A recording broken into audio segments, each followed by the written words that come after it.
तो आदाब, नमस्कार, गुड इवनिंग, सत श्री अकाल। एक बार फिर आप तमाम लोगों का स्वागत है। तो पूरी फैमिली अच्छी होगी, अपना और अपनों का ख्याल रख रही होगी।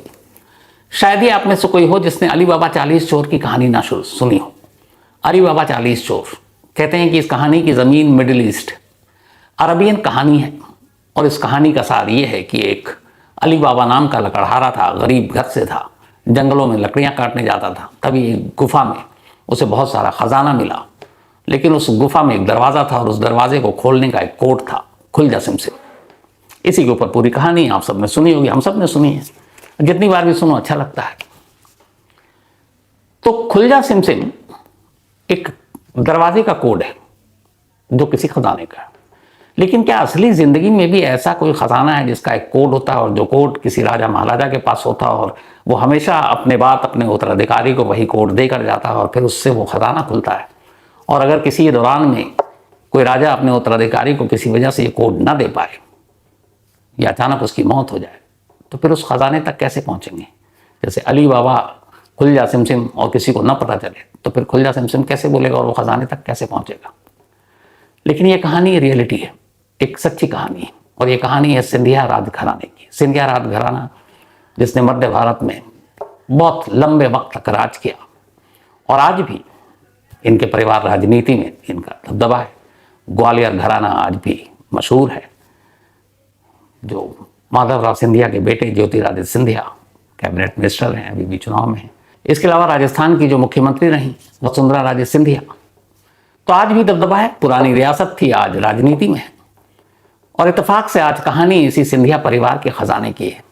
और इसमें जो ज्योतिरादित्य सिंधिया हैं, इनके पिता माधवराव सिंधिया 30 सितंबर 2001 को एक प्लेन क्रैश में जो उत्तर प्रदेश के मैनपुरी में हुई थी, और मैं उसका गवाह था, क्योंकि जब ये हादसा हुआ जिसमें कुछ जर्नलिस्ट थे, मैंने पूरी कहानी आपको सुनाई है, तो मैं कानपुर में था और सबसे नज़दीक था। तो मैं फिर मैनपुरी गया और पूरी रात माधवराव सिंधिया और बाकी जितने लोग थे, जिसमें हमारे कैमरामैन भी थे, उनकी लाशों के साथ बैठा रहा था, इंतज़ार कर रहा था। फिर सुबह निकला तो माधवराव सिंधिया जी की इस मौत की रिपोर्टिंग कवरेज की, और मैं उस वक्त वहाँ पे पहुँचा था, इकलौता जर्नलिस्ट था। और मेरे साथ मेरे कैमरामैन थे उस वक्त मनीष माथुर, जो भी चीफ हैं हमारे। तो ये कहानी उसी सिंधिया परिवार की है। लेकिन थोड़ा सा इससे शुरू से शुरू करते हैं कि आखिर इस खजाने का, इस कोट का क्या मतलब है और ये खजाना कितने का होगा। तो बात बहुत पहले की है। तब मराठाओं के एक पेशवा बाजीराव हुआ करते थे, बहुत ही नामी, आप सब जानते होंगे। तो उनके एक सेवक हुआ करते थे, राणोजी सिंधिया। कहते हैं इतिहासकार, और जगह जगह इसका उल्लेख है, कि राणोजी सिंधिया एक बार पेशवा साहब के साथ थे और पेशवा बाजीराव आराम कर रहे थे एक तंबू में। अचानक उन्होंने, उनकी नींद खुली और देखा कि तंबू के बाहर जो राणो सिंधिया जी हैं वो उनकी चप्पल के ऊपर सर रखकर सो रहे। ये देखकर पेशवा महाराज को बड़ा वो लगा कि यार देखो कितना सच्चा सेवक है हमारा, बहुत खुश हुए। और फिर उन्होंने उनको अपना बॉडीगार्ड बना लिया। इसके बाद अब धीरे धीरे वो पेशवा बाजीराव का भरोसा जीतते रहे और बहुत जल्दी एक ताकतवर जनरल बन गए वो मराठा साम्राज्य के।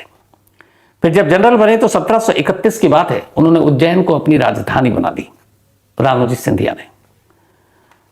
वक्त के साथ अब सिंधिया का जो राज था वो बहुत मजबूत होता गया। लेकिन फिर 1731 तक, जब तक उज्जैन राजधानी थी सिंधिया राजघराने की, 1810 आते आते जब दौलत राव सिंधिया घराने के मेन करता धरता राजा बने, तो उन्होंने अपनी राजधानी उज्जैन से ग्वालियर शिफ्ट कर दी। अब ग्वालियर का किला सिंधिया राजघराने का एक ताकत का केंद्र बन गया और यहीं से ये कहानी शुरू होती है। अब मामला सिंधिया राजघराने का हेडक्वार्टर जो है, राजधानी जो है, वो ग्वालियर है। उस वक्त खूब जंग हुई, जंग में खूब पैसे भी आए। जंग में पैसे बर्बाद भी होते हैं, जंग में पैसे आते भी हैं। तो बहुत सारे खजाने, बहुत सारे पैसे जुड़ते गए और तब कहते हैं कि उन सारे पैसों को, उन खजानों को किसी ग्वालियर के किले में अलग अलग गुप्त तहखानों में रखा जाता था, ताकि किसी की नजर ना पड़े, कोई दुश्मन लूट ना ले। और इन तहखानों में इतने खजाने रखे गए कि चोरी ना हो जाए या हमले में कुछ, बहुत सारी चीजें थी। तो फिर ये हुआ कि इस तहखाने के दरवाजे को खोलने के लिए एक कोडवर्ड होता था जिसका नाम था बीजक।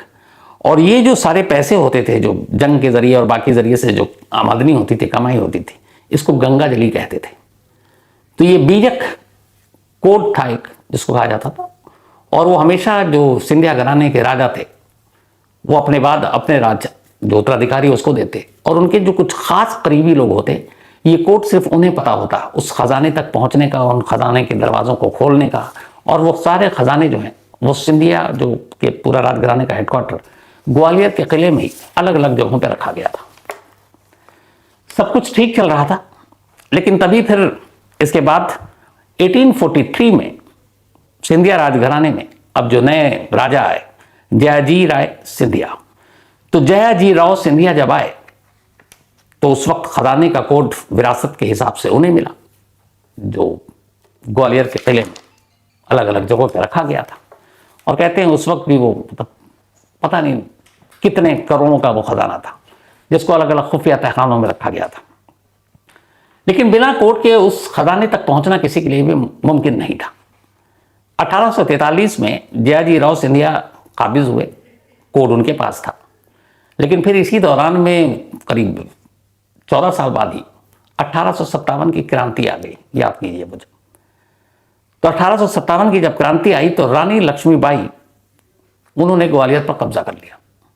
ग्वालियर पर जब कब्जा किया तो रानी लक्ष्मीबाई को भी ये पता था कि ग्वालियर के किले में बहुत सारे खजाने हैं, पर उन्होंने ढूंढने की तमाम कोशिश कर दी, लेकिन बिना कोड के उस खजाने और उस दरवाजे तक पहुंचा नहीं जा सका था। तो रानी लक्ष्मीबाई भी नाकाम रही, उस खजाने तक पहुंच ही नहीं पाई। जब उसके बाद ये 1857 की क्रांति खत्म हुई तो फिर अंग्रेज और अंग्रेजों का हमारे देश पर कब्जा, हुकूमत। अब अंग्रेजों को भी पता था कि ग्वालियर के किले में बेशकीमती खजाने, अंग्रेजों ने भी उन खजानों को लूटने की ठानी, और अब ग्वालियर का जो पूरा किला था वो अंग्रेजों के कब्जे में आ गया। 1857 से 1857 की क्रांति में ही अंग्रेज अब ग्वालियर के किले पर काबिज हो गए। 1857 से लेकर 1886 तक अंग्रेज इस किले को अपने कब्जे में उन्होंने लिया हुआ था। उधर जयाजी राव सिंधिया जो उस वक्त के राजा थे वो बड़े बेचैन परेशान, क्योंकि ये पूरा किला अंग्रेजों के कब्जे में, वहाँ अंग्रेज अपने सैनिक और तमाम जमावड़ा रखे हुए हैं। और जयाजी राव सिंधिया को ये डर कि कहीं अंग्रेज और उनके सैनिक इस किले को चारों तरफ से खोद खाद के खजाने तक ना पहुँच जाए, उन्हें इस बात का डर। तो वो बड़े बेचैन होते कि किसी तरह अंग्रेज यहाँ से जाएं और उस किले में वो वापस जाए और अपने खजाने को चेक करें है भी कि नहीं, क्योंकि अंग्रेज लगातार 57 से 86 तक, मतलब इतने लंबे वक्त तक उस किले पे कब्जा करके रखे हुए थे। लेकिन फिर 1886 में हालात ऐसे बने कि अंग्रेजों ने सिंधिया परिवार को यह किला वापस कर दिया। जयाजी राव सिंधिया 1857 के बाद 1886 में पहली बार अब अपने किले में वापस आते हैं। और इस दौरान में चूंकि बाहर थे, अंग्रेजों ने कब्जा कर रखा था, तो उन्हें माली परेशानी भी हो रही थी। अब जब वो वापस आते हैं तो उन्हें सबसे पहले ये चिंता थी कि जो खजाना है वो सुरक्षित और सेफ है कि नहीं। तो उस दरवाजे को खोला तो नहीं गया जिन दरवाज़ों के पीछे गुप्त तहखाना है और उन तहखानों में खजाना है, तो उन्हें इन चीज़ों के बारे में पता करना था। तो कहते हैं कि 1886 में जब किला वापस मिला तो जयाजी राव सिंधिया ने बनारस से कुछ मिस्त्री बुलाए अपने पास, बहुत ही खुफिया तरीके से। लेकिन उन मिस्त्रियों को बुलाने से पहले यह भी हुआ कि उनको ऊपर वाले की कसम खिलाई गई, भगवान की शपथ दिलाई गई कि मतलब वो जो कुछ भी करने जा रहे हैं किसी को बताएंगे नहीं। और उसके बाद उन तमाम मिस्त्रियों को बनारस से ग्वालियर लाया गया। ग्वालियर एकदम बिल्कुल खुफिया तरीके से लाया गया। ग्वालियर लाने के बाद बनारस से जब वो पहुंचे तो उन्हें फिर उस किले के खुफिया तहखाने तक ले जाया गया।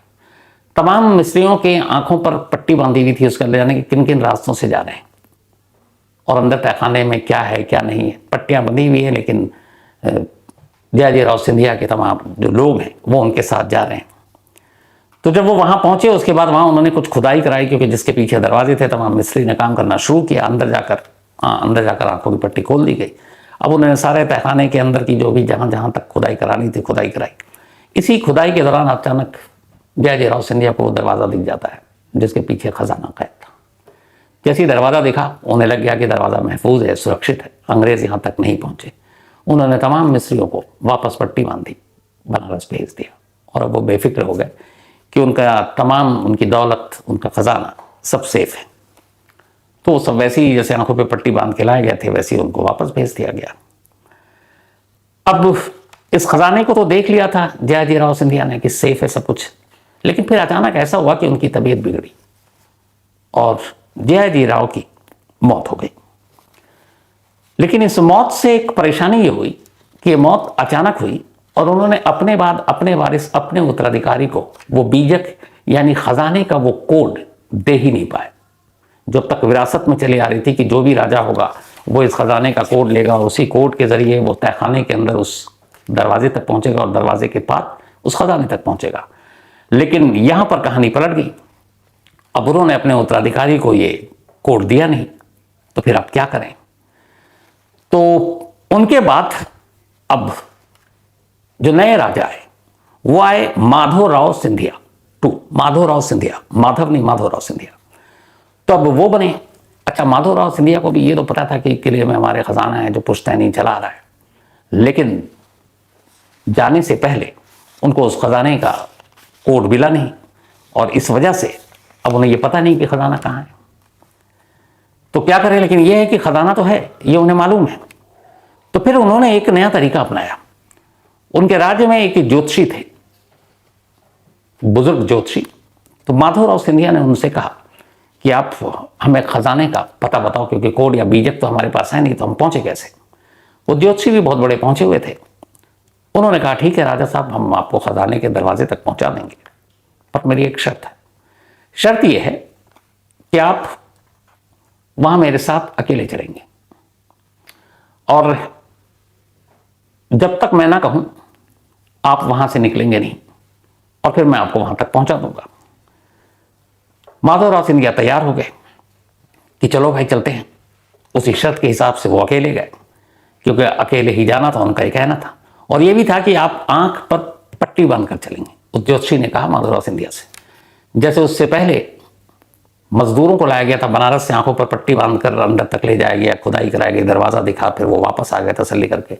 यहाँ ज्योतिषी कह रहे हैं माधवराव सिंधिया महाराज से कि आपको चलना है आंखों पर पट्टी बांधकर, और वो भी अकेले, और आपके पास कोई हथियार नहीं होगा, बस एक छड़ी होगी ताकि आप अंधेरे में टटोलते हुए उससे चल सके, क्योंकि ऊबड़ खाबड़ सीढ़ियाँ तमाम चीज़ें थी अंदर तहखाने में।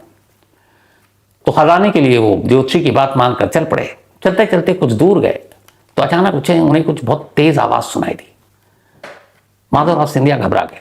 उन्हें लगा कि शायद उन्हें ये मारने की साजिश, क्या पता इस साजिश में ज्योतिषी भी शामिल हो। तो उन्होंने जैसी आवाज़ आई तो आंखों पे चूंकि पट्टी थी, उन्होंने अपनी चारों तरफ वो तेज़ी से, वो जो हाथ में डंडा था उन्होंने बहुत ज़ोर से घुमाना शुरू कर दिया। वो डंडा अचानक किसी चीज़ पर जाकर लगी। इसके बाद वो फौरन बाहर आते हैं, आवाज़ देते हैं। बाहर उनके सिपाही थे, सब लौटते हैं तो देखते हैं कि जो डंडा था वो उसी ज्योतिषी के सर पर जा लगा और ज्योतिषी साहब की मौत हो गई उस डंडे की वजह से। अब जब ज्योतिषी की मौत हो गई, वो गए, उन्होंने देखा अब नीचे अंधेरा, बट उन्हें यह था कि अंधेरे में जाना है, मिलेगा। अब वो परेशान कि ज्योतिषी भी मर चुका, अब क्या करें। तो वो बहुत देर तक सोचते रहे। उसके बाद उन्होंने कहा ज्योतिषी इसी रास्ते से ले गया है तो चलते हैं, देखते हैं कि शायद खजाना अपने आप मिल जाए। अब वो फिर से चलते हैं, अंदर अंधेरा है, डंडा है, और इधर ज्योतिषी की मौत हो चुकी है। परेशान हाल, अचानक गुस्से में या खीज में उनका एक हाथ एक खंबे से टकराता है। जैसे ये खंबे से टकराता है, खंबा अपने आप झुकने लगता है, और जब खंबा झुकता है तो उन्हें एक दरवाजा नजर आता है। सामने उनके खजाना था, और ये सिर्फ एक इत्तेफाक था। अब जैसे ही वो खजाना खुला, उन्हें दिखा, फिर क्या था।